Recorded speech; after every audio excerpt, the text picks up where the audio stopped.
Hi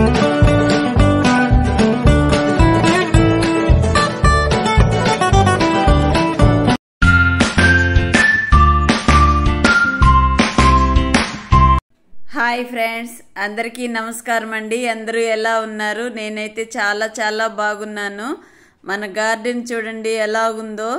ఎండలు మొదలైపోయినాయి కదండి. ఇంక ఇదంతా కూడా కోతులు వచ్చి గందరగోళం చేస్తున్నాయి. ఇదంతా శుభ్రం చేద్దామని రోజు కొద్ది కొద్దిగా చేద్దాం, ఒకే రోజు చేయలేం కదా అని స్టార్ట్ చేశాను.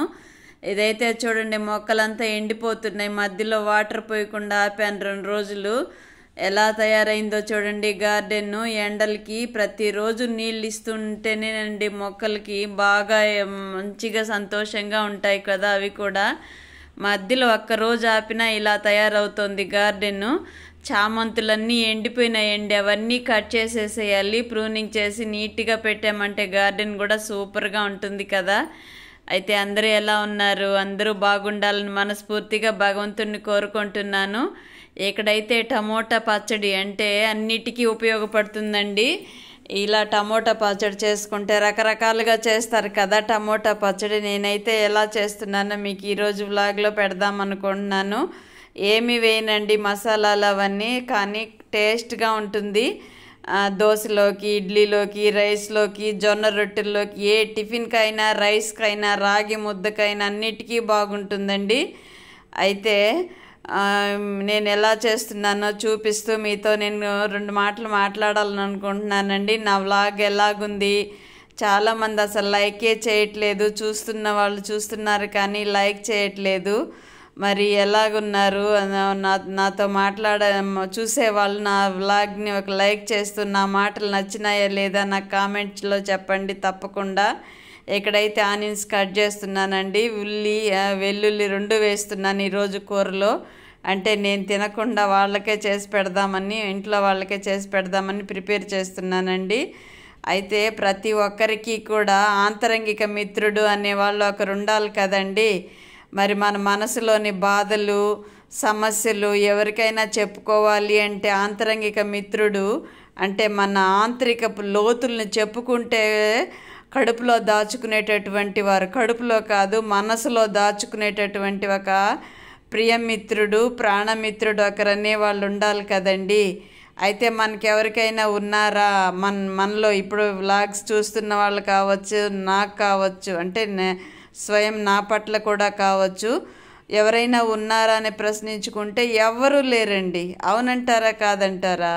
ఇదిగోండి ఇక్కడ నేను పచ్చిమిర్చి, కొత్తిమీర, కరివేపాకు, ఉల్లి, వెల్లుల్లి, టమోటా అన్నీ కట్ చేసి పెట్టుకున్నాను. బాండీ పెట్టి అన్నీ ఒక్కొక్కటి వేసి ఫ్రై చేస్తున్నానండి. అటుపక్క అయితే ఆయిల్ పెట్టాను. సూపర్ మార్కెట్ నుండి పొటాటో చిప్స్ లాగా తెచ్చానండి. అవి ఫ్రై చేసేస్తున్నాను, రైస్లోకి పనికొస్తుందని. ఇదిగోండి ఇలాగ చేస్తూ మీతో కబుర్లు చెప్తున్నాను. ఇప్పుడైతే మనం అనుకున్న ప్రశ్నకు సమాధానం వచ్చిందా అండి? ప్రతి ఒక్కరు వేసుకున్నారా ఆంతరంగిక మిత్రుడు ఎవరైనా ఉన్నారా అని? ఒకవేళ ఉంటే కూడా వాళ్ళని కూడా నమ్మడానికి వీల్లేదండి. ఎందుకంటే ఎప్పుడో ఒకసారి ఏదో ఒక సమయంలో మన బలహీనత వాళ్ళకి నచ్చలేదనుకోండి, మనం అనిన మాట కావచ్చు, లేదా మనం వాళ్ళకి ప్రతి సమయం మనం ఆదుకోకపోయి ఉంటే వాళ్ళు కూడా ఏదో ఒక అలజడికి వశమైపోయి మన బలహీనతలు ఏవైతే వాళ్ళ దగ్గర పంచుకొని ఉంటామో వాటిని తప్పకుండా ఇంకొకరికి తప్పనిసరిగా షేర్ చేస్తారండి. సంవత్సరం కావచ్చు, 2 ఏళ్ళు కావచ్చు, మన బలహీనతలు ఏవైతే మన ప్రాణమిత్రుడని పంచుకొని ఉన్నాం కదా, అవి కూడా ఏదో ఒక రోజు మనం నచ్చని పనులు చేసినప్పుడు బయటపడిపోతాయి అనుకున్నాం కదా. అలాంటప్పుడు వాళ్ళని ప్రాణమిత్రులను చెప్పగలమా? చెప్పలేం కదా. భలే మనకు కూడా వాళ్ళకి ఎవరైనా చెప్పుంటే, వాళ్ళు ఎవరైనా మనకు షేర్ చేసుంటే మనం ఎదుటి వాళ్ళకి చెప్పకుండా ఉన్నామా అని ప్రశ్నించుకుంటే మనం కూడా కాదు అనే మనకు కూడా సమాధానం వస్తుందండి. మనం కూడా ఏదో ఒక సమయంలో ఒకవేళ మనకు వాళ్ళతో మనస్పర్ధలు రాకపోయినా సరే మనము ఏదో ఒక సమయంలో వాళ్ళకి చెప్పేసి ఉంటాము, ఎదుటి వాళ్ళకి చెప్పేసి ఉంటామండి.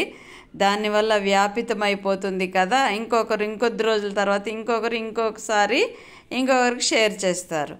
అయితే అందరి మనస్పర్ధలు, బలహీనతలు అన్నీ, ఏవైనా లోపాలు, బాధలు ఏవైనా ఉంటే అన్నీ కూడా దాచుకుని ఎవరికి షేర్ చేయనటువంటి వారు ఒకరే ఒకరున్నారండి. ఆ ఒక్కరే భగవంతుడు. ఆ భగవంతుడిని ప్రాణమిత్రుడిగా చేసుకోవాలి. ఇదిగోండి టమోటా చట్నీ తయారైంది. నచ్చితే ఒక